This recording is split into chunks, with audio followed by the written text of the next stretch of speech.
देखो ये है ऑटोमेटिक वुड कटर, जिसमें केवल लकड़ी को डालना होता है और ये सेंसर लकड़ी को डिटेक्ट करके काट देता है। वहीं लकड़ी को चीरने के लिए ये मशीन बहुत ही पावरफुल है, जिसमें लकड़ी को डालते ही दो आधा कर देता है और जब टायर पुराना हो जाता है तो उसको रिम से बाहर निकालना बहुत ही कठिन काम होता है। तो ऐसे में आप इस मशीन की मदद से बाहर निकाल सकते हो। देखो दुनिया भर में चाइना ही एक ऐसा देश है जो रातों रात घर बनाने का वर्ल्ड रिकॉर्ड कायम किया। तो ऐसे में ये दो तरीकों से घर बनाता है। पहला तरीका में 3D प्रिंटेड हाउस बनाया जाता है जो पूरा बालू और सीमेंट से ही बनता है। दूसरा तरीका ये है जिसमें बेसमेंट बनाने के बाद इस पर रेडीमेड हाउस को सीधे रख दिया जाता है और इससे भी कई मंजिला इमारत बनाया जा सकता है। देखो स्प्रिंग को लगाना दुनिया के सबसे कठिन काम में से एक है, पर अगर आप इसमें रस्सी को लगाकर इस तरीके से लगाओगे तो ये बिल्कुल आसानी से लग जाएगा। कभी भी ऐसे बर्फ को तोड़ने की गलती कभी मत करना, क्योंकि ये टूटते ही आपको ले डूबेगा। वहीं क्रिकेट खेले जाने वाले बैट पर इस तरीके से कलर को चढ़ाया जाता है जो देखने में बड़ा ही विचित्र लगता है। देखो ये दुनिया के सबसे फास्टेस्ट लेडी है जो काम को बिल्कुल रॉकेट के स्पीड से करती है। एक पल के लिए समझ ही नहीं आता है कि काम हो रहा है या फिर नहीं। वहीं मोबाइल को वाटर प्रूफ बनाने के लिए ये तरीका बहुत ही काम आता है और साथ ही ये कवर का भी काम करता है। लेकिन लड़के का ये अक्सर डिमांड बना रहता है कि उसकी बीवी कंजूस निकले जो पैसों को ऐसे बचा बचा कर इकट्ठा करके रखें और देने पर भी ना लें। देखो पैंट में ताला मारने जितना मजबूत तो ये बटन है, जिससे आप कहीं भी और कभी भी लगा सकते हो। इसे इंस्टॉल करने के लिए स्टेपलर की तरह दबाना होता है। फ्रूट्स काटने के लिए ये गैजेट बहुत ही यूजफुल है, जिससे फल को स्लाइस बाय स्लाइस काट सकते हो। और बैठने के लिए जापान के लोग ऐसे पोर्टेबल सोफा का यूज करते हैं, जिसे जरूरत पड़ने पर बेड की तरह भी यूज कर सकते हो। देखो पलस्तर करने का ये तरीका जापान के मिस्त्री लोग यूज करते हैं, क्योंकि सीमेंट बनाने के लिए ऐसे गोल गोल पत्थर को कन्वेयर बेल्ट की मदद से मशीन के पास भेजा जाता है, जहाँ पर इन सभी पत्थरों को पीस कर सीमेंट बना दिया जाता है। और ये है रॉड को मोड़ने वाला मशीन, जो सभी रॉड को परफेक्ट साइज में मोड़ता है। ये है जापान का फेमस होटल जो पानी के ऊपर हमेशा चलता रहता है और लोग इसमें खाना खाते रहते हैं। वहीं ये फेमस स्ट्रीट फूड जापान का है, जिसमें आलू और पनीर को मिला करके ऐसा फूड बनाया जाता है जो लोगों को बहुत पसंद आता है। तभी तो लोगों की भीड़ घटने के बजाय बढ़ती ही जाती है। वैसे आपको किस स्ट्रीट फूड को खा के ज्यादा ताकत महसूस होता है? ट्रक ड्राइवर की जिंदगी में ट्रक ही उनका घर संसार होता है, तो ऐसे में वे लोग ट्रक में ही अपनी वाइफ को रखते हैं, इसलिए वो खाना ट्रक की केबिन में ही बनाती है। और ये सब करने के लिए यूज करते हैं बिजली का चूल्हा। और ये है जापान का फेमस स्ट्रीट पराठा, जिसे खाने के लिए हमेशा लोगों की भीड़ लगी रहती है। वैसे आपने लास्ट टाइम पराठा कब खाया था? ये है दुनिया का सबसे एडवांस्ड टेक्नोलॉजी वाला सूटकेस, जिसे लेकर कहीं जाना नहीं पड़ता, बल्कि ये लोगों को ले जाता है। लोहे को तोड़ना दुनिया के सबसे कठिन कामों में से एक होता है, लेकिन आप सही तरीके से तोड़ोगे तो ये बिना टूटे रहेगा भी नहीं। वहीं ये है वेंटिलेशन फैन, जो जापान के लोग इसे यूज करते हैं अपने किचन के अंदर, जो गर्म हवा को तुरंत बाहर निकाल देता है। अगर कभी आप चाइना घूमने जाओ तो वहाँ के सड़कों पर आपको ज्यादातर काम करती हुई लड़की ही मिलेंगी, क्योंकि हर फील्ड में लड़कियां उतर चुकी हैं। चाहे गाड़ी का टायर चेंज करना हो या बॉडी बिल्डिंग करना हो, हर फील्ड में वो अपना बेस्ट देती है। तभी तो एक पल के लिए मुझे देखने पर ऐसा लगा ही नहीं कि ये कोई लड़की है। वो तो गौर से देखने पर पता चला कि फायर बटन तो है ही नहीं। देखो चाइना की ये कंपनी लग्जरी और स्मार्ट स्कूटी बनाता है, जो गिराने पर भी नहीं गिरता है। और तो और अगर आपका स्कूटी और चाबी कोई चोर चुरा के ले जाता है, तो ऐसे में आप अपनी स्कूटी को ट्रैक करने के साथ साथ कहीं पर भी लॉक कर सकते हो। चोर भाई साहब को भी स्कूटी छोड़कर भागना पड़ेगा। अगर आपको भी चाहिए ये स्कूटी, तो इसके लिए आपको जाना पड़ेगा चाइना, जहाँ पर ये महिला मित्र आपके स्वागत में खड़ी मिलेगी। कभी भी इस गजब व्हाट्सएप चैनल को इग्नोर मत करना,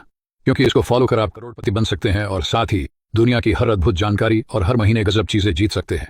जी हाँ, उस चैनल को फॉलो करने के लिए इस वीडियो के कमेंट बॉक्स में लिंक दिया गया है, अभी जाकर हमें फॉलो करो।